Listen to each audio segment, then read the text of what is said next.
हरे कृष्णा। हम श्रीमद् भगवद गीता के अध्याय 3 कर्मयोग इसके 34वें श्लोक को आज पढ़ रहे हैं।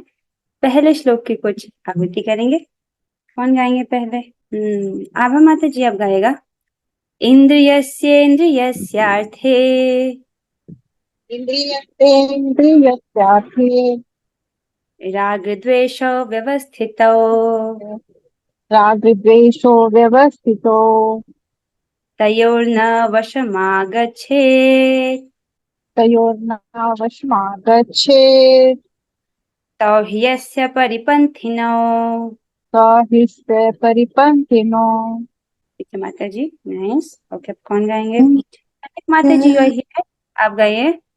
इन्द्रियस्य इन्द्रियस्यार्थे इन्द्रियस्य इन्द्रियस्यार्थे रागद्वेषौ व्यवस्थितौ रागद्वेषो व्यवस्थितो तयोर्न वशमागच्छेत् तयोर्न वशमागच्छेत् तौ हि यस्य परिपन्थिनौ। तो ह्यस्य परिपन्थिनो। बहुत सुंदर माता जी। अनीता माता जी आप गाइए।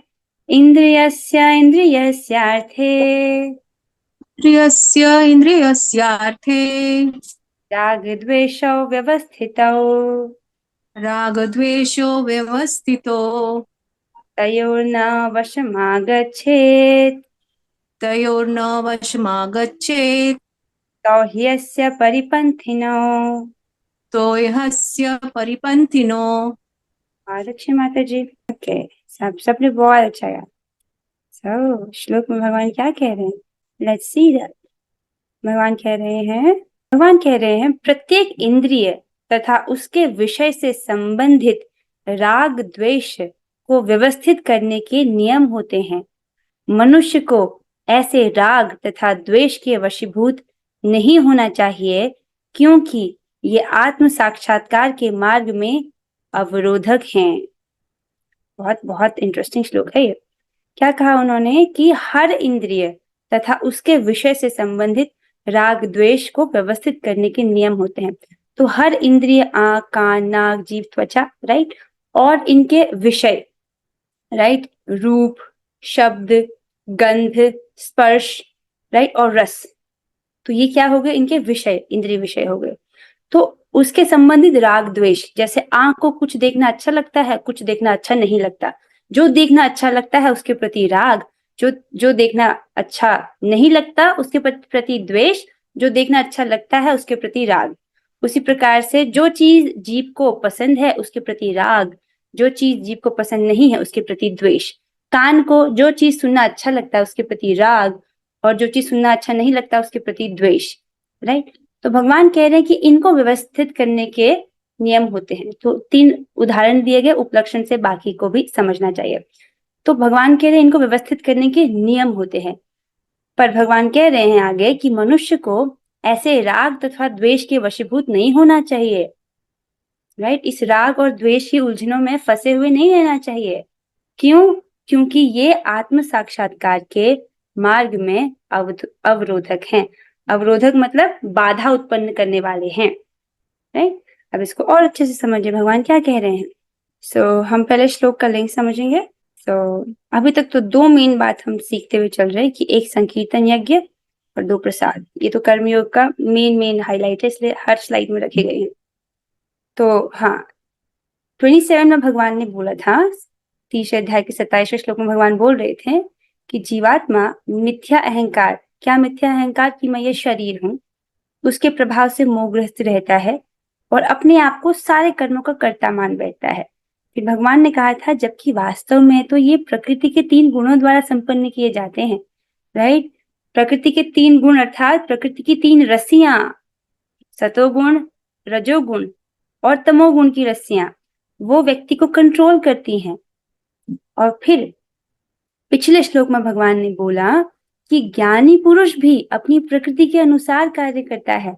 ज्ञानी पुरुष भी ये जान रहा है कि ये सिद्धांत है, ये भगवान का आदेश है।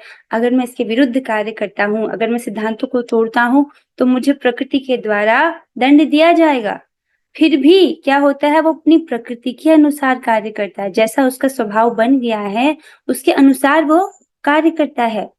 क्योंकि सभी प्राणी तीनों गुणों से प्राप्त अपनी प्रकृति का ही अनुसरण करते हैं। जिस व्यक्ति के चित्त में रजोगुण व्याप्त हो गया है बहुत ज्यादा, तो वो आराम से शांति से बैठ करके कक्षा नहीं सुन पाएगा। हालांकि उसको पता है कि भगवत गीता सुनना चाहिए, मनुष्य जीवन में ये तो करना ही चाहिए, भगवत गीता तो पढ़नी ही चाहिए, ये पता है, लेकिन अब स्वभाव इतना रजोगुणी हो गया कि बैठ नहीं सकता कक्षा में, राइट। इसीलिए भगवान पिछले श्लोक में बोला कि भला दमन करने से क्या होगा, जबरदस्ती इंद्रियों को रोकने से क्या होगा। अब इस श्लोक में भगवान ने बोला कि हर इंद्री का क्या है, अपना अपना एक राग और द्वेष होता है। व्यवस्थित करने के लिए शास्त्र में कुछ नियम बताए गए हैं, कुछ नियम बोले गए हैं। और ये जो राग द्वेष है, इनकी उलझनों में व्यक्ति को फंसना नहीं चाहिए, उनसे वशीभूत नहीं हो जाना चाहिए। अगर ऐसा हो जाएगा तो क्या परेशानी है, इससे आत्म साक्षात्कार के मार्ग में बाधाएं आएंगी। ये राग द्वेष क्या है, आत्म साक्षात्कार के मार्ग में बाधा है। फॉर एग्जाम्पल, जैसे यहाँ पर आप इसको समझिए। यहाँ पर एक उदाहरण लिया गया है, इसी श्लोक को आप अच्छे से समझो। यहाँ पर एक चित्र है, ये है शरीर रूपी रथ का, ठीक है। तो शरीर क्या है, ये रथ है, जो यहाँ पर रथ है, इसमें 5 घोड़े हैं। तो ये 5 घोड़े क्या हैं, पहला घोड़ा दर्शाता है आंख, ये वाला घोड़ा नाक, तीसरा घोड़ा कान, फिर ये क्या है, त्वचा और जीभ, ठीक है। तो ये क्या है, 5 घोड़े हैं। तो ये शरीर है, यानी ये रथ है, और इसमें 5 इंद्रियां हैं, ठीक है। तो रथ में 5 घोड़े 5 इंद्रियों को दर्शाता है। तो सबसे पहला प्रश्न ये है कि रथ हमको दिया क्यों। जब हम कोई कार लेकर आते हैं, उसका कोई प्रयोजन होता है, उसको हम घर में शोपीस की तरह सजाने के लिए नहीं लाते, तो किसी प्रयोजन से, किसी उद्देश्य को ध्यान में रखकर हम गाड़ी को लेकर आते हैं। उसी प्रकार से एक प्रयोजन को ध्यान में रखकर जीवात्मा को ये शरीर रूपी रथ दिया गया है, राइट, उसको समझना चाहिए। तो जैसा कि हम पिछले श्लोकों में पढ़ चुके हैं, इस जगत की सृष्टि का क्या कारण है, क्या कारण है इस जगत की सृष्टि का, कि जितने भी जीवात्मा इस बद्ध जगत में हैं, बद्ध जीवन में है। जब भी मैं बद्ध जीवन में कहती हूँ, एक माता जी को लगता था कि बद्ध का मतलब बुद्धू होता है, तो मैं जितनी बार बोलती हूँ बद्ध जी, उनको लगता है कि मैं बोल रही हूँ बुद्धू जी। लेट मी जस्ट क्लेरिफाई, बद्ध का मतलब होता है बाउंडेड, जो बधा हुआ है। तो जितने भी जीव यहाँ इस भौतिक जगत में बधे हुए हैं, ठीक है, नियंत्रित हैं, भौतिक प्रकृति के द्वारा कंट्रोल है, उनको ये शरीर इसलिए प्राप्त है, पहला उनकी भोग वासनाएं हैं, इसीलिए ये शरीर प्राप्त है, ठीक है। और दूसरा, वो इन भोगों से विरक्त होकर के योग का प्रयास करे, इसीलिए ये जो जगत है वो बनाया गया है। भोग की व्यवस्था भी है, लेकिन फिर वो जीव उनसे विरक्त होकर के योग का अभ्यास कर सके, उसका प्रयास कर सके, उसकी भी सुविधा भगवान ने प्रदान की है। तो ये शरीर रूपी रथ क्यों दिया गया है, ताकि हम योग का अभ्यास करें, राइट, ठीक है। अब जब व्यक्ति आत्म साक्षात्कार का प्रयास करता है, योग अर्थात, योग शब्द का अर्थ समझिए, योग शब्द बना है संस्कृत के युज धातु से, जिसका मतलब होता है जोड़ना। किससे जोड़ना, भगवान से, राइट। भगवान से हमारा जो खोया हुआ संबंध है, उसको फिर से स्थापित करना। भगवान को तो याद है, बस जीवात्मा भूला हुआ है, तो भगवान से जोड़ना। ये रथ इसलिए दिया गया है ताकि हम अपने आत्म साक्षात्कार की ओर बढ़ सके, राइट। अब वहां तो तब बढ़ेगा ना जब सारे घोड़े नियंत्रण में होंगे। अगर आंख कहे नहीं मुझे ये देखना है, नाक कहे नहीं मुझे वो सुनना है, कान कहे नहीं मुझे वो सुनना है, इस प्रकार से अगर ये 5 घोड़े अपनी अलग अलग दिशा में भागेंगे, तो हम कैसे एक दिशा में आगे बढ़ पाएंगे, राइट। ये जो 5 घोड़े हैं, ये अपने राग और द्वेष के कारण डिस्ट्रैक्ट करते रहते हैं, इसलिए भगवान कह रहे हैं इनको नियंत्रण करने के लिए कुछ नियम बताए गए हैं शास्त्र में, यम नियम। प्रभुपाद जी के तात्पर्य में हम उसे पढ़ेंगे कि हमको उनका पालन करना चाहिए, ताकि इनको व्यवस्थित किया जा सके। अगर इसके वशीभूत होंगे तो ये हमारे आत्म साक्षात्कार के मार्ग में बाधा उत्पन्न करेंगे। I hope this is getting clear. और इसको कंट्रोल कैसे करना है, is to start with the ear. कान से सुनो, कान से शास्त्र का श्रवण करो। तो कान का से शास्त्र का श्रवण करने से क्या होगा, जो सारथी रूपी बुद्धि है, राइट, वो ये जो बुद्धि है बेसिकली ये शरीर रूपी रथ है, इसमें जो रस्सियां ये मन है, मन रूपी लगाम है जिसको थामे हुई है बुद्धि। अगर बुद्धि कमजोर है तो वो घोड़ों को नियंत्रित नहीं कर पाएगी। अगर मन वश में नहीं है तो बुद्धि को कैसे स्ट्रॉन्ग करना है? शास्त्र के द्वारा, शास्त्र श्रवण करके, ठीक है, शास्त्र से पोषित होती है बुद्धि, तो शास्त्र का नियम होना चाहिए बुद्धि पर। ओके, इस प्रकार से जो बुद्धि है कंट्रोल कर पाएगी। पहला स्टेप कान से सुनना है, और सबसे मुश्किल है जीभ को कंट्रोल करना। अगर जीभ रूपी घोड़ा नियंत्रण में आ गया, बाकी सारे घोड़े अपने आप नियंत्रण में आ जाएंगे। और जीभ रूपी घोड़े को नियंत्रण करने के लिए नियम यह है कि उसको प्रसाद ही खिलाया जाए। जीभ इतनी खतरनाक है, अगर हम उस पर दमन करें कि नहीं तुमको कुछ खाने को नहीं दिया जाएगा, तो ये और उद्दंड हो जाती है। इसीलिए नियम यह है कि प्रसाद खिलाओ, राइट। जीभ वश में आ गई तो बाकी सब वश में आ जाएंगे। समझ आ रहा है? कान से श्रवण करना है, बुद्धि को ट्रेन, और जीभ से प्रसाद खाना है। जीभ नियंत्रण में आ गई तो बाकी सब कंट्रोल में। ओके, नाउ कमिंग हियर, अब हम तात्पर्य पढ़ेंगे। आई होप दिस इज क्लियर। अनुवाद और तात्पर्य कृष्ण कृपा मूर्ति श्री श्रीमद एसी भक्ति वेदांत स्वामी प्रभुपाद द्वारा। तो जब हम कुछ पढ़ते हैं, अगर कोई पॉइंट आपको क्लियर नहीं होता है तो आप वो पूछ सकते हैं, ठीक है। सो प्रभुपाद जी हमें बता रहे हैं, जो लोग कृष्ण भावना भावित हैं वे स्वभाव से भौतिक इंद्रिय तृप्ति में रत होने में झिझकते हैं, राइट। जो लोग कृष्ण कॉन्शियस हैं वे जानते हैं कि इंद्रिय तृप्ति करना भक्ति के ऑपोजिट है। अगर भक्ति इस तरफ हो रही है तो इंद्रिय तृप्ति ऑपोजिट दिशा में है, राइट। दो ही तो ऑप्शन है, या तो हम माया की सेवा करें या तो हम अपनी इंद्रियों से भगवान की सेवा करें। तो जो कृष्ण कॉन्शियस है वो क्या चाहता है कि मेरी इंद्रियां भगवान की सेवा में लगे रहे, तो इंद्रिय तृप्ति करने में वो झिझकता है, राइट। किंतु जिन लोगों की ऐसी भावना न हो उन्हें शास्त्रों के यम नियमों का पालन करना चाहिए, ठीक है। जो लोग कृष्ण भावना भावित नहीं है, जो लोग इस विवेक से युक्त नहीं है कि हर क्षण मेरे पास एक चॉइस है, मैं अपनी इंद्रियों से माया की सेवा कर सकती हूँ या कृष्ण की सेवा कर सकती हूँ।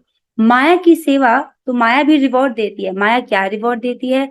भौतिक भव बंधन में डाल देती है, फिर से एक भौतिक योनि, ठीक है, कर्म बंधन में डाल देती है। और भगवान क्या करते हैं? अपने भगवत धाम लेकर जाते हैं। तो बुद्धिमान व्यक्ति अपनी इंद्रियों से भगवान की सेवा करना चाहता है, और वो यही प्रयास करता है कि हर क्षण में कैसे अपनी इंद्रियों को किसी न किसी प्रकार से भगवान की सेवा में लगाए रखूं, राइट। तो कृष्ण भावना में इतना व्यक्ति ऐसा करता है। लेकिन जो लोग इसको नहीं जानते उनके लिए क्या है? उनको शास्त्र में बताए गए यम नियमों का पालन करना चाहिए। अब आगे प्रभुपाद जी बता रहे हैं कि इस भौतिक बंधन का कारण क्या है, ये व्यक्ति को बार बार ये शरीर रूपी रथ क्यों दिया जाता है। जो नित्य मुक्त जीव हैं वो तो बहुत सुख से भगवान के साथ रह रहे हैं, राइट। उनको तो इस प्रकार का शरीर नहीं प्राप्त है, उनको तो कोई बुढ़ापा नहीं आता, उनके तो दांत में दर्द नहीं होता है। हमारे क्यों दर्द होता है? हम भी तो भगवान के अंश हैं, वो भी भगवान के अंश हैं, वो इतना सुख भोग रहे और हमको इतने कष्ट में क्यों, राइट। तो प्रभुपाद जी बता रहे हैं कि क्या कारण है हमारे बंधन का, क्यों हमको ये यूनिफॉर्म दी गई है जेल वाली, ये शरीर। ये है इसका उत्तर है अनियंत्रित इंद्रिय भोग, अनकंट्रोल्ड सेंस ग्रेटिफिकेशन। अनियंत्रित इंद्रिय भोग ही भौतिक बंधन का कारण है। किंतु जो शास्त्रों के यम नियमों का पालन करता है वह इंद्रिय विषयों में नहीं फंसता, राइट। यम अर्थात जो चीजें नहीं करनी चाहिए, यम नियम, कुछ नियम और कुछ विधि निषेध दोनों का पालन करना जरूरी है। जैसे कृष्ण भावनामृत में भी कुछ यम नियम बताए गए हैं, 4 विधि निषेध और 4 नियम। 4 विधि निषेध क्या है कि मांसाहार नहीं करना, जुआ नहीं खेलना, किसी भी प्रकार का नशा नहीं करना और अवैध स्त्री संग नहीं करना। ये 4 चीजें हैं, ये विधि निषेध है। ये 4 डोंट्स हैं और 4 डूज क्या है? ABCD। बहुत सिंपल। ए, भक्तों के संग में एसोसिएशन, राइट, भक्तों के संग में आकर के दिव्य ग्रंथों का श्रवण करना। B for books, right, Prabhupada ji की बुक्स को पढ़ना, श्रीमद् भगवद गीता, श्रीमद् भागवतम को पढ़ना। देखो बुक पढ़ना बहुत मुश्किल हो सकता है लेकिन भक्तों के संग में आके बड़ी आसानी से हो जाता है कि नहीं? हम रोज आधा घंटा गीता पढ़ लेते हैं। सो बी, सी फॉर चैंटिंग, हरे कृष्ण महामंत्र का जप करना। और D for diet. D for diet क्या है? जीभ के लिए है। देखो जो जीभ है सबसे खतरनाक घोड़ा है, राइट। ये अगर वश में आ जाएगा तो बाकी सारे घोड़े अपने आप वश में आ जाएंगे। तो जीभ के लिए एक अलग सा नियम है डाइट का, केवल प्रसाद खाना। ओके, तो ये 4 क्या है, डूज, 4 डूज, तो इनका पालन करना है। ठीक है, अगर वो इनका पालन करता है तो वो इंद्रिय विषयों में नहीं फंसता। आगे चलते हैं। अब यहाँ पर एक एग्जाम्पल दिया जा रहा है, एग्जाम्पल से प्रभुपाद जी हमें समझा रहे हैं। जैसे उदाहरण के तौर पर यौन सुख बद्ध जीव के लिए आवश्यक है और विवाह संबंध के अंतर्गत यौन सुख की छूट दी जाती है। शास्त्रीय आदेशों के अनुसार अपनी पत्नी के अतिरिक्त अन्य स्त्री के साथ यौन संबंध वर्जित है। अन्य सभी स्त्रियों को अपनी माता मानना चाहिए। तो इसके लिए विवाह की व्यवस्था है, राइट। लेकिन अगर विवाह के बाहर भी अगर अवैध स्त्री संग कर रहा है व्यक्ति, तो उसके लिए शास्त्र में निषेध है, उसको मना किया गया है। ठीक है, किंतु इन आदेशों के होते हुए भी मनुष्य अन्य स्त्रियों के साथ यौन संबंध स्थापित करता है। इन प्रवृत्तियों को दमित करना होगा। ऐसी जो प्रवृत्ति है जीवात्मा की भोग करने की, उनको दमित करना होगा, राइट, उनको रोकना होगा। अन्यथा क्या होगा, अन्यथा आत्म साक्षात्कार के मार्ग में बाधक होगी। जो चौथा एक विधि निषेध यही है कि अवैध स्त्री पुरुष संग नहीं करना, राइट। ये शास्त्र में इसका निषेध है। ऐसा करेंगे तो हमारे आत्म साक्षात्कार के मार्ग में बाधा आएगी। जैसे धर्म का जो 4 पैर होते हैं उनमें एक पैर होता है पवित्रता का, तो ऐसे अवैध स्त्री पुरुष संग करने से वो एक पैर कट जाता है, तो इसके लिए शास्त्र में निषेध किया गया है। जब तक भौतिक शरीर रहता है तब तक शरीर की आवश्यकताओं को यम नियमों के अंतर्गत पूर्ण करने की छूट दी जाती है। तो पिछले श्लोक में हम ये पढ़ रहे थे कि एक ज्ञानी व्यक्ति भी वो जानता है कि अगर मैंने सिद्धांत का पालन नहीं किया तो मुझे दंड मिलेगा, लेकिन फिर भी वो अपने स्वभाववश इन कार्यों में रत हो जाता है जो उसको नहीं करना चाहिए था, राइट। तो उसके लिए बोला जा रहा है कि जब तक ये भौतिक शरीर है, ये भौतिक शरीर किस लिए दिया गया है, एक कारण है कि जो भोग है वो उसको मिल जाए, फिर इन सब भोगों से विरक्ति हो जाए और ये योग का अभ्यास करे। ठीक है, तो भगवान ने इसलिए दिया है ताकि हम आत्म साक्षात्कार की ओर प्रयास कर सके। पर वे जानते हैं कि जीवात्मा की भोग की इच्छा है, इसलिए भोग भी प्रदान किए गए हैं। और शास्त्रों में नियम इस प्रकार से बनाए गए हैं कि व्यक्ति को उसके भोग भी मिल जाए और उसका चित्त का शुद्धिकरण भी हो जाए, राइट। भोग भी मिल जाए और वो आत्म साक्षात्कार की तरफ उसके चित्त का शुद्धिकरण हो जाए। इस प्रकार के नियम है, इसलिए नियमों का पालन करना चाहिए। तो यहाँ पर बोल रहे हैं कि जब तक ये भौतिक शरीर है तब तक इन आवश्यकताओं को पूरा करना है, लेकिन नियमों को ध्यान में रखते हुए, राइट। किंतु फिर भी हमें ऐसी छूटों के नियंत्रण पर विश्वास नहीं करना चाहिए। मनुष्य को अनासक्त रहकर यम नियमों का पालन करना होता है, वेरी इंपॉर्टेंट, क्योंकि नियमों के अंतर्गत इंद्रिय तृप्ति का अभ्यास भी उसे पथ भ्रष्ट कर सकता है। जिस प्रकार राजमार्ग तक में दुर्घटना की संभावना बनी रहती है। नाउ कमिंग, क्या बोल रहे हैं यहाँ पर कि जो इंद्रियां हैं, राइट, अगर जो जब तक ये शरीर प्राप्त है तो इंद्रियां, भले हम सुन रहे हैं कि हम शरीर नहीं, हम आत्मा है, हमको शरीर बेसिकली आत्मा का एकमात्र सुख क्या है, भगवान श्री कृष्ण का प्रेम, राइट। फिर भी जो भौतिक इंद्रियां हैं वो भौतिक भोगों की तरफ जाती हैं। तो शास्त्र में कुछ विधि निषेध है, उनका पालन करते हुए उसकी छूट दी गई है। जैसे यहाँ पर एक एग्जाम्पल दिया गया था ये वाला कि यौन सुख बद्ध जीव के लिए आवश्यक है और विवाह संबंध के अंतर्गत यौन सुख की छूट दी जाती है। तो यहाँ पर एक उदाहरण दिया गया था। अब लेकिन यहाँ पर बोल रहे हैं कि अगर हमको इस प्रकार के जो नियम हमको बताए गए हैं, नियमों के अंदर जो छूट दी गई है, उस पर पूरा विश्वास नहीं करना चाहिए। क्यों? क्योंकि ऐसा हो सकता है कि उस सारा नियम पालन करते हुए भी वो पथभ्रष्ट हो जाए। ऐसे कैसे?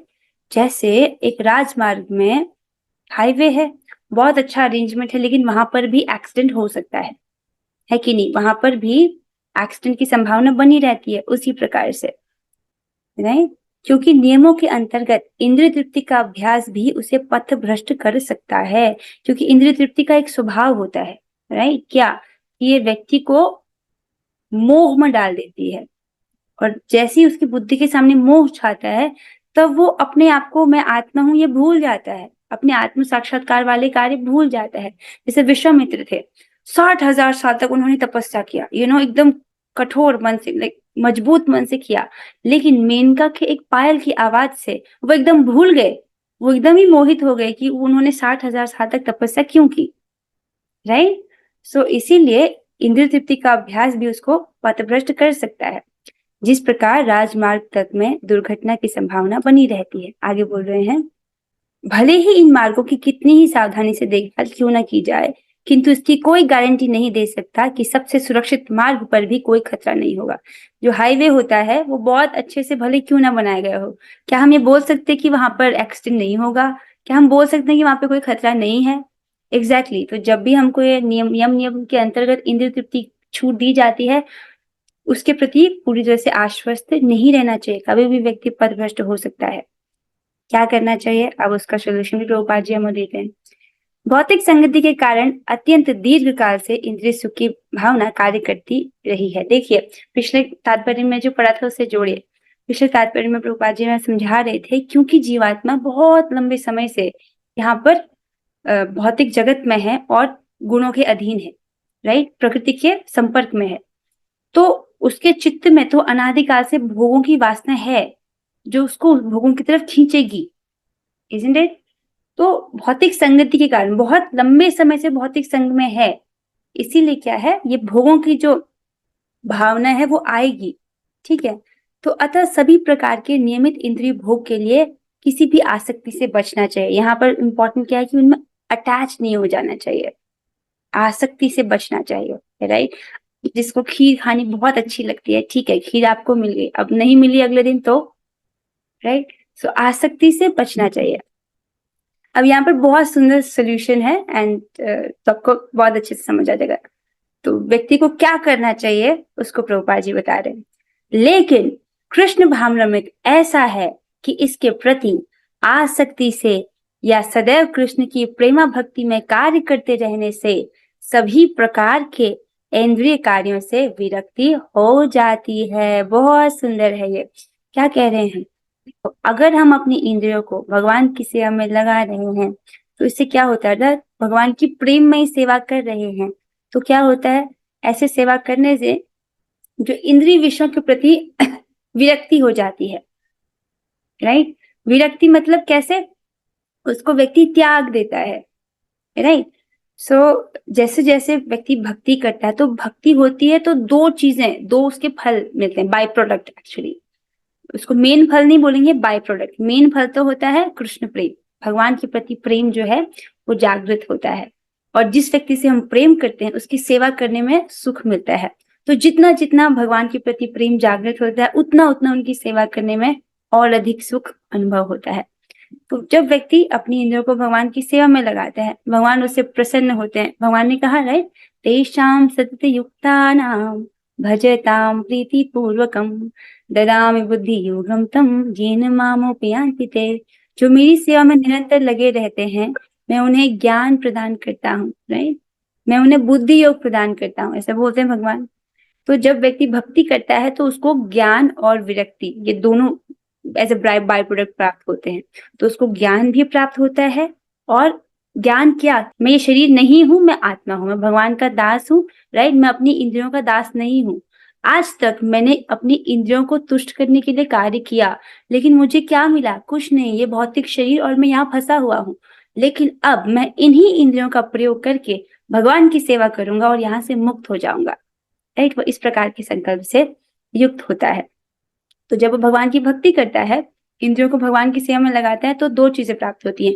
ज्ञान, कौन सा ज्ञान, कि मैं शरीर नहीं हूँ और अब मुझे इन शरीर की मांगों को पूरी करने की आवश्यकता नहीं है, उतना ही करना मेरे लिए अच्छा है जितने से मेरे आत्म साक्षात्कार को प्राप्त, मुझे आत्म साक्षात्कार मिल जाए, जितना मेरे भक्ति के लिए जरूरी है, राइट। फर्स्ट, और वैराग्य भी प्राप्त हो जाता है, इंद्रिय भोगों से विरक्ति हो जाती है, राइट। तो वही कह रहे हैं, लेकिन कृष्ण भावनामृत ऐसा है कि इसके प्रति आसक्ति से या सदैव कृष्ण की प्रेम भक्ति में कार्य करते रहने से सभी प्रकार के इंद्रिय कार्यों से विरक्ति हो जाती है, राइट। अतः मनुष्य को चाहिए कि वह किसी भी अवस्था में कृष्ण भावनामृत से विरक्त होने की चेष्टा ना करे।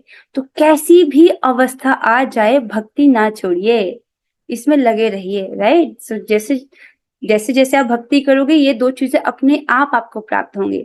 जैसे जो भक्त यहाँ पर हैं, कुछ कुछ इच्छाएं ऐसे गायब हो गई हैं जैसे खरगोश के सींग होते नहीं होते, राइट। उसी प्रकार से कुछ इच्छाएं इस प्रकार से गायब हो जाती है, वापस नहीं आती हैं। फॉर एग्जाम्पल मांस खाने की इच्छा ऐसे गायब होगी, अब वो दोबारा कभी नहीं आएगी, राइट।